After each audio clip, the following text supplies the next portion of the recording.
Your dog licks you, and you laugh, pull away, maybe wipe your face and think nothing of it.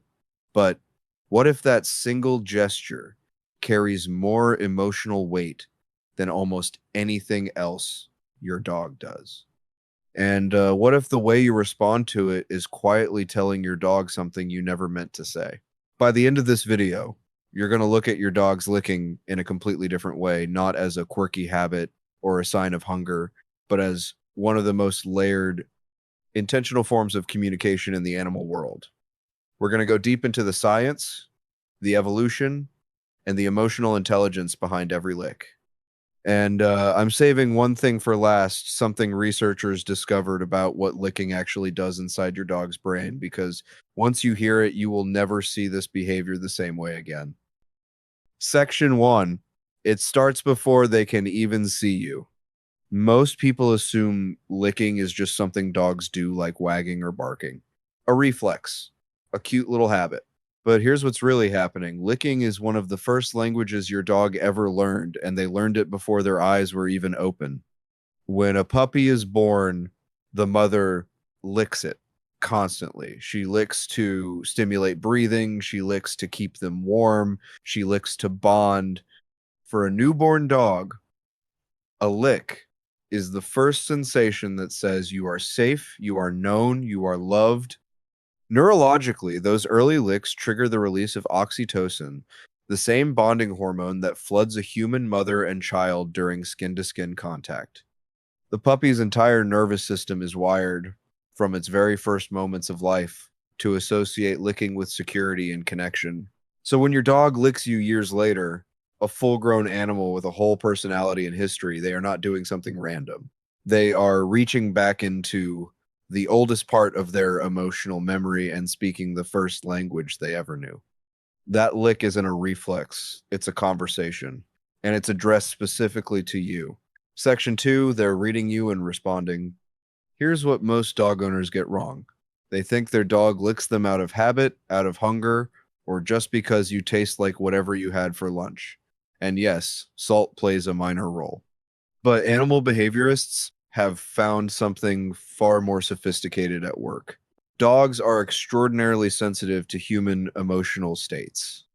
Studies from the University of Lincoln in Sao Paulo have shown that dogs can distinguish human facial expressions and respond to them with measurable behavioral changes.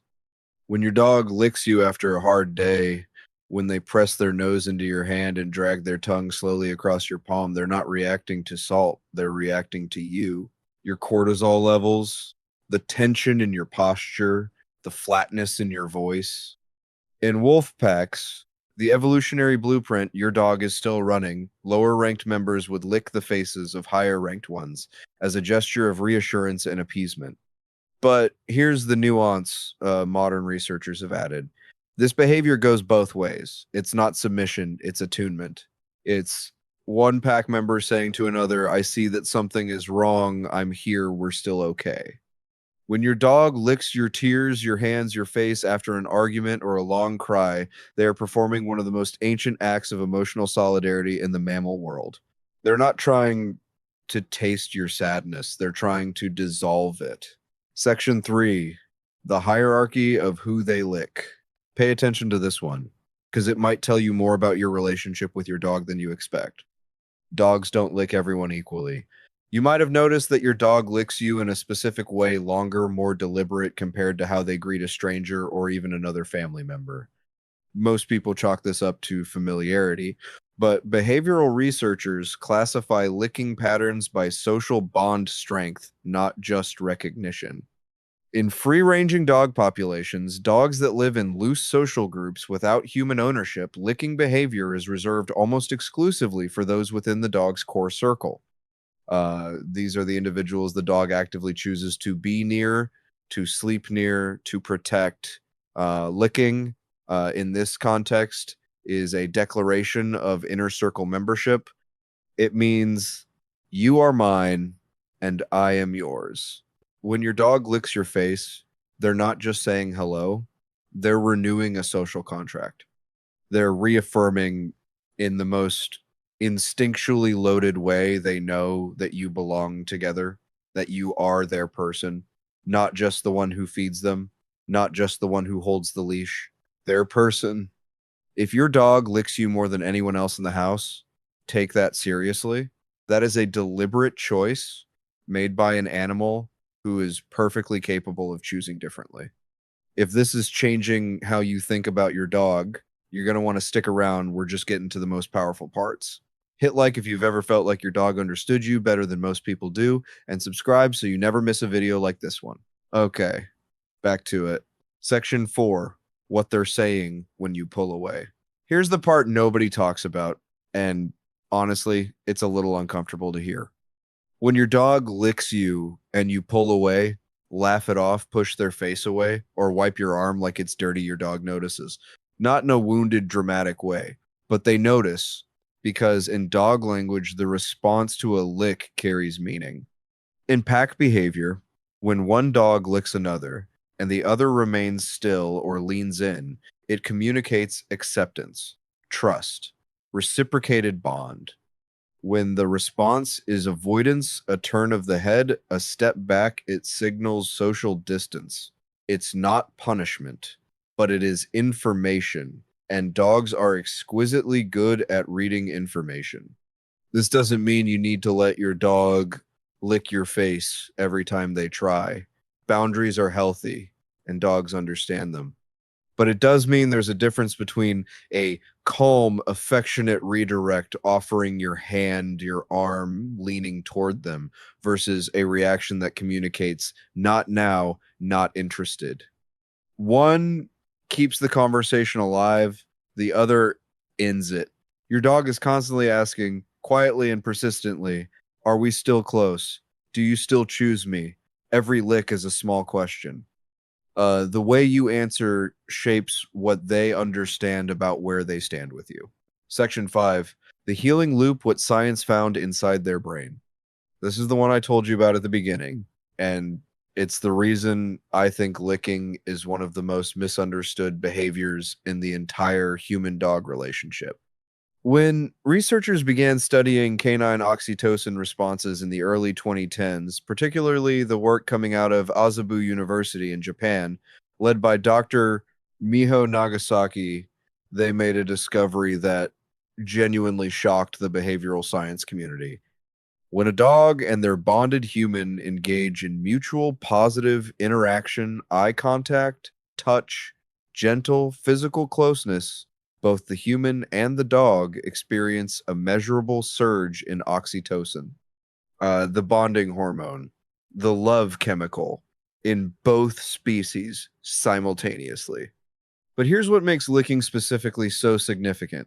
Licking is one of the behaviors that most reliably initiates that response in the dog.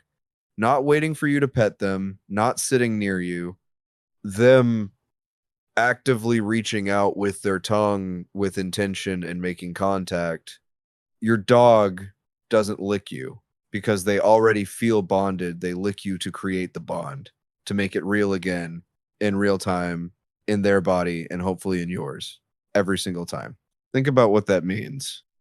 Your dog wakes up in the morning and comes to find you, not because they're hungry, not because they need to go outside, but because their nervous system is literally oriented toward you.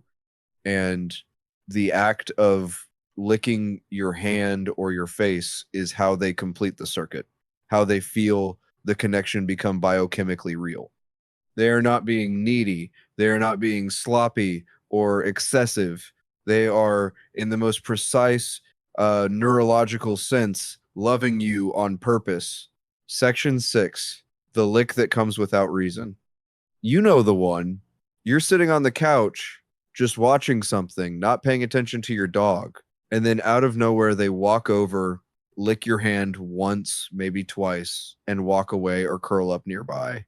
No food nearby, no stress in the room, no dramatic emotional moment, just a lick, and then stillness.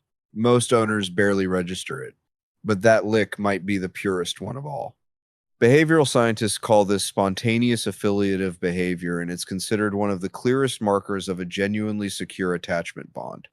Your dog isn't licking because they need something. They're not anxious, they're not seeking reassurance. They simply thought of you, moved toward you, and made contact because you are their baseline, their home base, the thing they return to, even when everything is fine, especially when everything is fine. Secure attachment in dogs mirrors secure attachment in humans. It means your dog trusts that you will be there, that the bond doesn't need to be maintained through constant anxiety or vigilance. They can simply walk over, lick your hand, and feel it, feel you, and that's enough. That quiet, random, unremarkable lick, that's your dog at peace. That's your dog telling you everything is right with the world because you're in it. Here's what I want you to sit with. Dogs have been living alongside humans for somewhere between 15,000 and 40,000 years, depending on the study, depending on the region. That is an almost incomprehensible stretch of time. Longer than agriculture, longer than written language. For tens of thousands of years, before we built cities, or kept records, or understood our own biology, dogs chose us, and we chose them back. In all that time, across all that evolutionary pressure, dogs did not lose their capacity for licking. It wasn't bred out, it wasn't replaced by something more efficient. It stayed. And researchers who study canine evolution believe this is not accidental. Licking is one of the behaviors that help dogs and humans stay bonded across generations. It's a behavior that makes humans feel loved, that triggers our own oxytocin, our own softening. And so it was reinforced again and again across thousands of years of shared life. Your dog licking you is not just a biological leftover from puppyhood. It is, in a very real sense, a product of the entire history of dogs and humans choosing each other. It is evolution's answer to the question, how do two different species maintain a bond across a lifetime? With patience, with presence, with a slow drag of a warm tongue across a tired hand. Your dog carries that entire history in them. And every time they lick you, they are, in their own way, honoring it. You don't need to do anything with this. Just notice it next time. Notice that your dog chose you again, and let that be enough.